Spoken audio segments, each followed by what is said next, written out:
નમસ્કાર, હું છું આપની સાથે ક્રિમિલ હરિયા અને આપ જોઈ રહ્યા છો 4 PM ન્યૂઝ ગુજરાતી.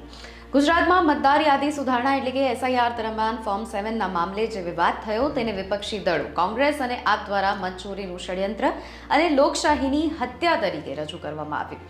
ભાજપ વિરોધી અને વિપક્ષી આક્ષેપો મુજબ એમાં પણ વિપક્ષી નેતાઓ ખાસ કરીને અમિત ચાવડા અને શક્તિસિંહ ગોહિલનો મુખ્ય આક્ષેપ એ હતો કે ભાજપ દ્વારા સરકારી તંત્ર અને સોફ્ટવેરનો દુરુપયોગ કરવામાં આવે છે અને એવા મતદારોને ફિલ્ટર કરવામાં આવ્યા કે જેઓ ભાજપ વિરોધી હોઈ શકે. તો સત્તાધારી પક્ષના કાર્યકરો દ્વારા સોફ્ટવેર કે ડેટાના આધારે અમુક ચોક્કસ વિસ્તારના મતદારોને લક્ષ્યાંક બનાવીને જથ્થાબંધ ફોર્મ ભરી દેવામાં આવ્યા હતા. રાહુલ ગાંધીએ ટ્વિટર ઉપર પોસ્ટ કરી આને બંધારણીય ગુનો ગણાવ્યો. વિપક્ષીનો આક્ષેપ છે કે મતદારો જીવતા છે અને ત્યાં જ રહે છે અને તેમના નામે પણ ખોટા વાંધા ઉઠાવવામાં આવ્યા, જેથી ચૂંટણી વખતે તેઓ મતદાન ન કરી શકે. ચૂંટણી પંચે જ્યારે સ્પેશિયલ ઇન્ટેન્સિવ રિઝર્વેશન એટલે કે SIR મતદાર યાદીની ખાસ સઘન સુધારણા હાથ ધરી ત્યારે તેનો મૂળ હેતુ એ હતો કે મૃત્યુ પામેલા અને સ્થળાંતર કરી ગયેલા એટલે કે ડુપ્લિકેટ મતદારોને દૂર કરવાનું. પરંતુ આ પ્રક્રિયા દરમિયાન ગુજરાતમાં અચાનક જ 14.11 લાખ ફોર્મ ભરવામાં આવ્યા. આ આંકડો એટલો મોટો હતો કે ચૂંટણી પંચ પોતે પણ ચોંકી ગયું હતું. સામાન્ય રીતે આટલી મોટી સંખ્યામાં લોકો સામે ચાલીને કોઈનું નામ કમી કરવાના વાંધા નથી ઉઠાવતા. આ સમગ્ર ઘટનાક્રમ માત્ર રાજકીય આક્ષેપ અને પ્રતિ આક્ષેપનો નથી, પરંતુ એક મોટું વહીવટી ડ્રામા એટલે કે એડમિનિસ્ટ્રેટિવ ડ્રામા પણ આપણે સાબિત કરી શકીએ છીએ. આ વિવાદનો વધુ ઊંડો ઉતર્યો જ્યારે મતદાનના નામ રદ કરવાના ઈરાદે ગુજરાતમાંથી લાખો ફોર્મ 7 ભરાતા હોબાળો મચ્યો. આખરે જેલ અને દંડની જોગવાઈના ડરથી ખુદ ભાજપના નેતાઓ અને કાર્યકર્તાઓ જ વાંધા પરત લેવા મુજબ મજબૂર થવા પડ્યું. પરિણામ એવું થયું કે ચૂંટણી પંચ રાજ્યને જ્યારે 14.11 લાખ ફોર્મ મળ્યા હતા, જેની સંખ્યા રાતોરાત ઘટીને 1.83 લાખ જેટલી થઈ ગઈ. આ આખો મુદ્દો ગુજરાતમાં ચર્ચાનો વિષય હાલ બની રહ્યો છે. આ હોબાળો જ્યારે દિલ્હી સુધી પહોંચ્યો ત્યારે મુખ્ય ચૂંટણી અધિકારીએ હરિત શુક્લાએ કડક વલણ અપનાવ્યું અને તેમણે સ્પષ્ટ કર્યું કે વ્યક્તિ ફોર્મ 7 ભરે છે તેણે રૂબરૂ આવીને પુરાવા આપવા પડશે. જો કોઈ ખોટી રીતે બીજાના નામ કમી કરવાનો પ્રયાસ કરશે તો તેની સામે IPCની કલમ અને લોક પ્રતિનિધિત્વ ધારા હેઠળ ગુનો નોંધાશે. આ ગુનામાં 1 વર્ષની જેલ, 1 લાખ રૂપિયા સુધીનો દંડની જોગવાઈ છે. કાયદાકીય કાર્યવાહી અને જેલના ડરથી રાજ્યભરમાંથી ભાજપના અનેક કાર્યકર્તાઓ અને હોદ્દેદારોએ અચાનક જ ફોર્મ પાછા ખેંચવાની દોડધામ શરૂ કરી દીધી. ઘણા વિસ્તારોમાં તો કાર્યકર્તાઓએ એફિડેવિટ એટલે કે સોગંદનામું કરીને લખી આપ્યું કે અમારાથી ભૂલ થઈ છે અથવા અમને ખોટી માહિતી મળી હતી. આ રીતે 14 લાખથી વધુ ફોર્મનો આંકડો ઘટીને 1.83 પર આવી પહોંચ્યો. આ મામલે વિપક્ષ સુપ્રીમ કોર્ટમાં જવાની તૈયારી કરી રહ્યું હતું. જોકે સુપ્રીમ કોર્ટમાં આ બાબત તપાસનો આદેશ આપે તો હજારો ડિજિટલ ફોર્મ ભરનારાઓના IP એડ્રેસ અને લોકેશન ટ્રેસ થઈ શકે તેમ હતા અને જે સીધો પક્ષના IT સેલ કે કાર્યકર્તાઓ સુધી પહોંચતા હતા. આ કાનૂની સકંજામાંથી બચવા માટે જથ્થાબંધ ફોર્મ પાછા ખેંચી લેવા અને એ જ માત્ર એક રસ્તો હતો.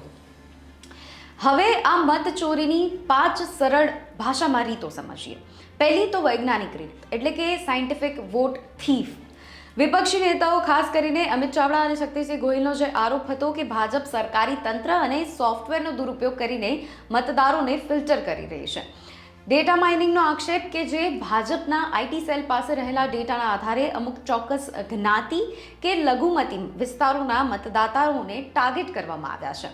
ખોટા નામે ફોર્મ ભરવાના આવ્યા છે કે હજારો ફોર્મ 7 એવા છે જેમાં નામોથી ભરાયા છે તેઓનું અસ્તિત્વ જ નથી અથવા તો તે વિસ્તારના મતદારો જ નથી.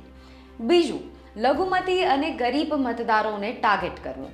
નવસારી, રાજકોટ, વડોદરા જેવા જિલ્લાઓમાં કોંગ્રેસ ઉગ્ર વિરોધ નોંધાવ્યો હતો અને તેમનો દાવો હતો કે મુસ્લિમ અને દલિત વસ્તી ધરાવતા વિસ્તારોમાં જાણી જોઈને બલ્ક એટલે કે જથ્થાબંધ રીતે ફોર્મ ભરી દેવામાં આવ્યા છે. મતદારો જ્યારે નોટિસ લઈને ઓફિસે પહોંચ્યા ત્યારે તેમને ખબર પડી કે કોઈ અજાણી વ્યક્તિએ તેમનું નામ કમી કરાવવાની અરજી કરી છે અને આને વિપક્ષે ડરાવવાની રાજનીતિ ગણાવી. ત્રીજો મુદ્દો, ચૂંટણી પંચ ભાજપના ઇશારે કામ કરી રહી છે. વિપક્ષે સૌથી મોટો હુમલો રાજ્યના ચૂંટણી પંચ ઉપર કર્યો.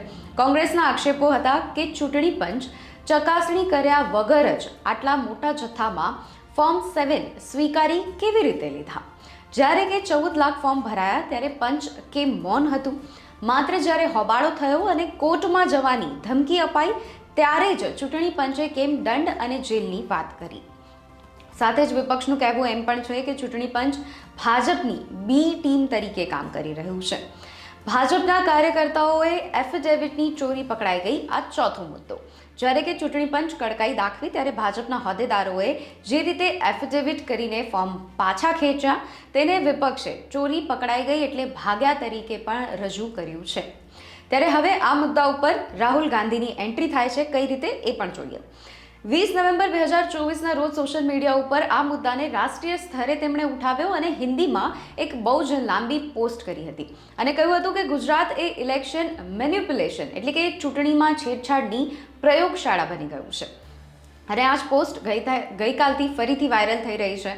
રાહુલ ગાંધીએ પોતાની પોસ્ટમાં ખૂબ જ ગંભીર આક્ષેપો પણ કર્યા છે. તેમણે કહ્યું કે ચૂંટણીમાં છેડછાડની પ્રયોગશાળા એ ગુજરાત ભાજપ અને ચૂંટણીલક્ષી ગેરરીતિની પ્રયોગશાળા છે. સાથે જ SIR સ્કેમ એટલે કે તેમણે આક્ષેપ કર્યા છે કે સ્પેશિયલ ઇન્ટેન્સિવ રિઝર્વેશનના નામે પણ વિપક્ષ મતદારો ખાસ કરીને લઘુમતી અને વંચિત સમુદાયોના નામ કાપવામાં આવી રહ્યા છે. ડિજિટલ ચોરી ગણાવી તેમણે કહ્યું કે સરકારી મશીનરીનો ઉપયોગ કરીને આવા લાખો લોકોના નામ રદ કરવા માટે ફોર્મ 7 ભરવામાં આવ્યા છે અને હકીકતમાં તેઓ ત્યાં જ રહે છે. કાર્યકરોને આદેશ પણ આપવામાં આવ્યા કે તેમણે ગુજરાત કોંગ્રેસના કાર્યકર્તાઓને દરેક બૂથ ઉપર જઈને આ ચોરી રોકવા માટેના આદેશ આપ્યા. આ ટ્વીટ પછી જ આખા દેશનું મીડિયા અને તંત્ર જાગ્યું અને સક્રિય થયું, જેથી કરીને તંત્રએ પીછેહટ કરવી પડી. આ મુદ્દા હતા ચોથા. હવે પાંચમા મુદ્દાની વાત કરીએ કે 2027ની વિધાનસભાની પૂર્વ તૈયારી શું ભાજપ કરી રહ્યું છે. વિપક્ષનો એવો પણ આક્ષેપ છે કે ભાજપ અત્યારથી જ 2027ની વિધાનસભાની ચૂંટણી માટે મેદાન સાફ કરી રહ્યું છે અને જે બેઠકો ઉપર ભાજપની જીતનું માર્જિન ઓછું છે ત્યાંથી વિપક્ષી મતદારોના નામ દૂર કરીને સેફ ગેમ રમવાનો આ પ્રયાસ છે. નોંધ લેવા જેવી બાબત આ આખા મુદ્દામાંથી એ થઈ આવે છે કે આ વિવાદમાં કુલ 14.11 લાખ ફોર્મમાંથી 12 લાખથી વધુ ફોર્મ રદ થયા છે અને આવા પાછા પરત ખેંચાયા છે કે જે વિપક્ષની લડત એ મોટી જીત તરીકે જોવામાં આવી રહી છે. તો આજના આ મુદ્દામાં બસ આટલું જ. વધુ સમાચારો અને અપડેટ માટે આપ જોતા રહો 4PM ન્યૂઝ ગુજરાતી. નમસ્કાર.